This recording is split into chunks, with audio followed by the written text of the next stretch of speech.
दोस्तों, गृहस्थ जीवन में रहने वाले व्यक्तियों को 9 जनों को दान जरूर करना चाहिए। प्रथम नाम आता है माता का। जो भी आप अपने जीवन में कमा रहे हों उसमें से कुछ हिस्सा सर्वप्रथम अपनी माँ को जरूर देना चाहिए। इससे आपकी माँ की प्रसन्नता बढ़ जाती है और उनका जो आशीर्वाद आपके जीवन पर आता है उससे आपकी दिन प्रतिदिन उन्नति के मार्ग और खुलते हैं। दूसरी बात आती है दोस्तों पिता को। पिता चूँकि पाल पोस करके बच्चों को बड़ा करता है, तो जब आप गृहस्थ जीवन में आते हैं, खुद कमाने लायक बन जाते हैं, तो पिता को भी कुछ ना कुछ आपको उपहार जरूर देना चाहिए, दान जरूर करना चाहिए।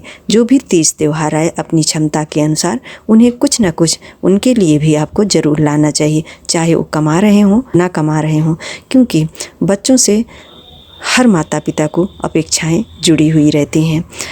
तीसरी बात आती है दोस्तों गुरु की। गुरु चूँकि हमें मार्गदर्शन देता है और हमारे जीवन में अच्छे बुरे कर्मों को करने से बचाता है। धन और ज्ञान इन सभी का मार्ग प्रशस्त करने के लिए गुरु का बहुत ऊंचा स्थान माना गया है। जो भी वस्तुएं हम उन्हें दान करते हैं उससे हमारे जो पुण्य होते हैं वो बढ़ते हैं और उनका आशीर्वाद बने रहने से हमारी घर गृहस्थी में उन्नति होती है। चौथी बात आती है दोस्तों दीन लोगों की। जो आपके समाज में आसपास आपके परिवार में कोई गरीब हो, दीन है, उसको कुछ न कुछ दान अपने घर से, चाहे वो अन्न का हो या वस्त्र का हो, जरूर करना चाहिए।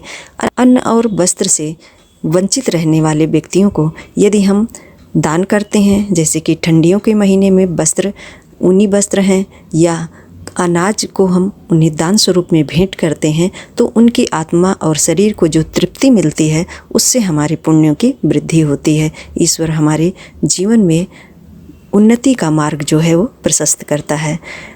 पांचवी बात आती है दोस्तों अनाथ की। अनाथ कोई भी हो, चाहे जिस माँ बाप का बच्चा हो, उसे आपको कुछ न कुछ दान स्वरूप भेंट जरूर करना चाहिए।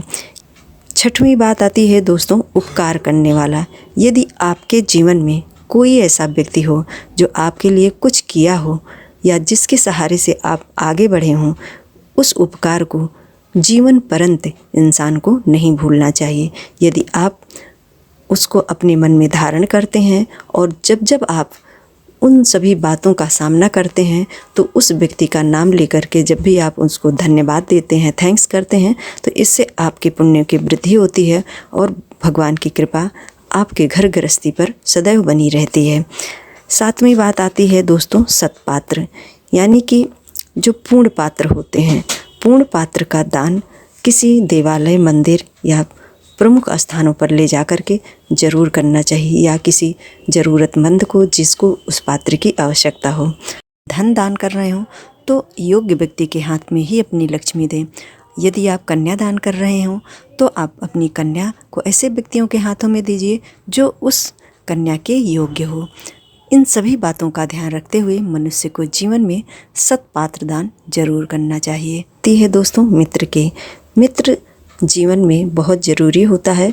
यदि हम कभी जीवन में कभी बुरी स्थितियों में फंसे हुए होते हैं तो जो सच्चा मित्र होता है वो सदैव आपकी मदद ही करता है।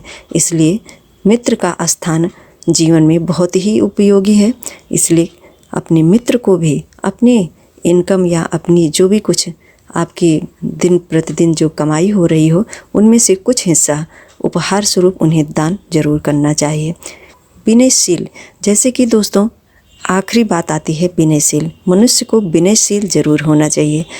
जैसे कि किसी की दीनता को देख करके मजाक नहीं उड़ाना चाहिए, ना ही उसके गुण और अवगुण को देख करके आपको उसका मजाक उड़ाना चाहिए।